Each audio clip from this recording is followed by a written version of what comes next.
Hey kids, this is Ivan. How you doing? Well, I don't want to make too many videos on ability scores, but this is a subject that I thought was pretty interesting. Like after I made that original video where I'm talking about liking the, a 5 ability score spread, I found that kind of compelling. One of the discussions I've been having with people, and it's kind of like the rebuttals or arguments or just friendly discussions really, is the idea that in some cases people might want or prefer something that's a lot more granular, where there's a much bigger spread in terms of what the ability scores might be and represent mechanically as well as narratively. And there's a lot of different ways to kind of skin that cat. And so this game really isn't about one way is better than the other way. Just kind of an interesting rabbit hole to fall down. I just find all this stuff really kind of compelling and fascinating when it comes right down to it. One of the things, and this is not a Dungeons and Dragons video, but one of the things to take into account is just because you're rolling, say, 3 6-sided dice to generate a score in that game, this does not mean that every single one of those 16 results has to be mechanically different. They can be. It can simply be a method of rolling dice to generate your place in like some kind of bracket. I'll talk about like how different games have handled that. You got an interesting game here called Wizard's World. There's actually scores go from 3 to 30. There are 28 different scores, and depending on the stat, depending on the whether it's intelligence or strength or anything like that, you'll find that every single score creates a difference. And carrying capacity, literally every single score in strength will give you a different carrying capacity. Although you'll find with the damage bonus, there's this big swath in the middle from 10 to 17. Nothing happens, but every other score above and below that has a mechanical impact on that. And I'm not going to go through every single score in this book, but it's really kind of interesting how something like that did it. Very granular. There's other games that use percentage based where it's even more granular. You take some games that like Powered by the Apocalypse, like Mythos World. I'm actually waiting for my my copies of Uncharted Worlds, and I think it's Far Beyond Humanity as a supplement. They should be coming in tomorrow. Games like The Veil, whatever it happens to be, where they handle, generally I think the spread in abilities there is about like 4. You usually get like -1, 0, +1, +2. Functionally you can go a little bit higher and lower, but generally it's a 4-point scale. Four fingers, no thumb. That you'll find in a game like that is something like Fate. Just got a couple things of Fate in. This is something that's on my list. I got this in the Fate core. It depends. It seems like at least in starting abilities, because this Fate Accelerated uses abilities. Fate core is more of a skill game. You're looking at about a 4 or 5 point spread. It's a bigger spread than that, but in terms of like starting characters and what have you, obviously. Things like All for One, anything powered by Ubiquity, you've got that 5-point spread. And mechanically, in Fate, Powered by the Apocalypse, in Ubiquity, every time your ability score is different, it has a mechanical difference. It is entirely represented mechanically. So they're meaningful scores. Broken Rooms, you've got 3 stats. You've got physical, body, mind, and soul. And you choose primary, secondary, and tertiary. So there really are 3 different possible scores you can have in each one of those 3 stats. So it's not granular at all.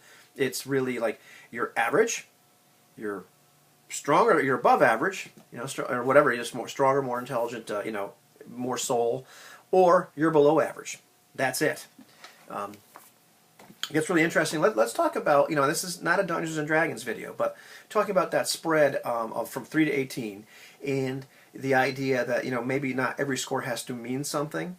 And you'll take a game like Delving Deeper. Now this is based on like OD&D. This is probably one of the closest clones to it, and you'll see every ability is handled a little bit differently. But strength functionally only has 3 slots. I think it's like from 3 to 6. And from 7 to 14 is another bracket, and then from 15 to 18 is another bracket. Mechanically, there's no real difference between a strength of 7 and a strength of 14. So that the game informs you, like how are you going to handle that? Are you going to decide these people are functionally exactly the same, or are you going to narrate that the guy with the 7 strength is not as strong as the guy with the 14 strength? It depends a little bit upon your approach to it. You can certainly narrate a difference between those 2 characters, or you can treat that 3d 6 roll as what is my percentage chance of getting into a certain bracket. Am I going to be average? Am I going to be stronger than average? Or am I going to be, weaker than average? So functionally, in a lot of ways, from when it comes to, your physical stats, these two games, not only both black and white, they're both mechanically the same. You get a game like Lamentations of the Flame Princess, anything based on basic D&D. Well, yeah, there's 16 possible scores, but there's really only 7 possible brackets you're going to fall into. It goes from +3 to -3, and of course 0. So in a very real sense, there's no difference between a score of 9 and a score of 12. There's no difference between a score of 13 and a score of 15. You can certainly narrate things differently if you want to, but in terms of like what the mechanical effect is, I think it's kind of up to you in a game like this. How do you want to handle that? Do you just want to treat them as this is a bracket? Really doesn't what the number is doesn't really matter so much as you're an average person at this point. Really interesting. This big bad boy, which I need to do a review of because it's funny. I should not like this game, and I like this game quite a bit. It does something. It's very similar to what first edition D&D did. It's not exactly the same. It's really slicked out. But if you look at it, you've got the 3 to 18 spread in here. But every ability score, has, I believe it's like 8 different brackets in it.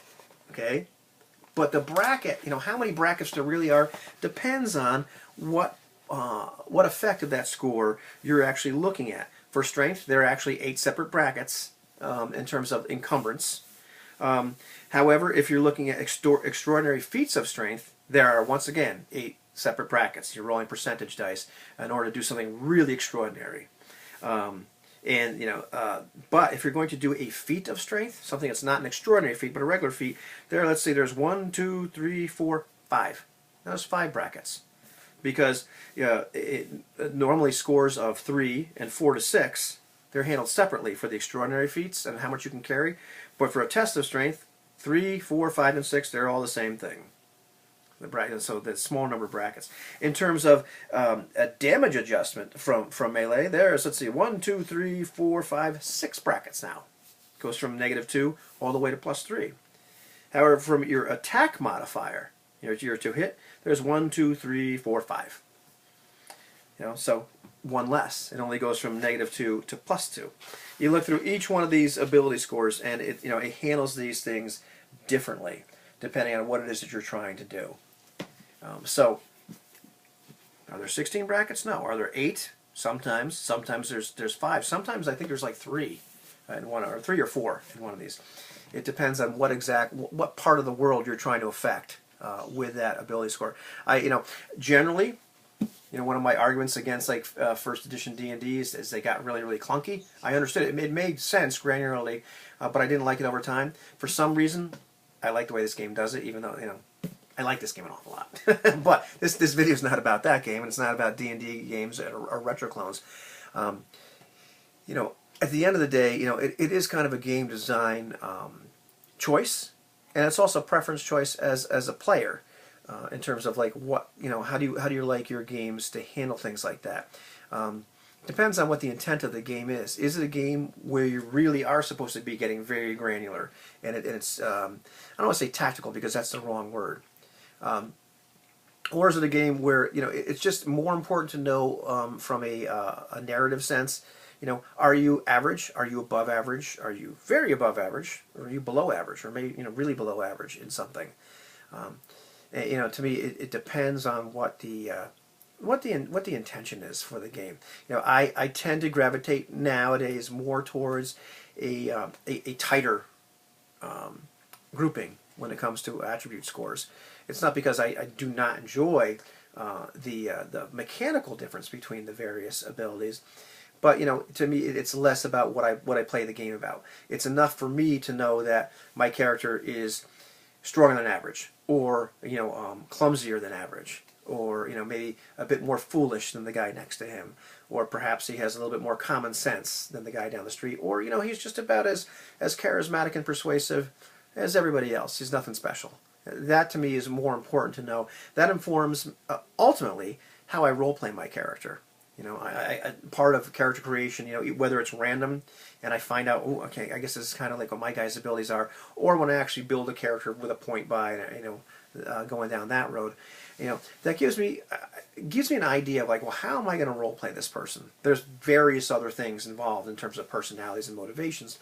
But you know, knowing what they're capable of, you know, it's not as important to me to know, well, exactly how fast can they run, you know, or you know, what's their you know, 100-yard dash, or you know, how many pounds or how many kilos can they pick up. That's less important to me than knowing, are they relatively average, above average, or below average. You know, your mileage may vary. What do you think?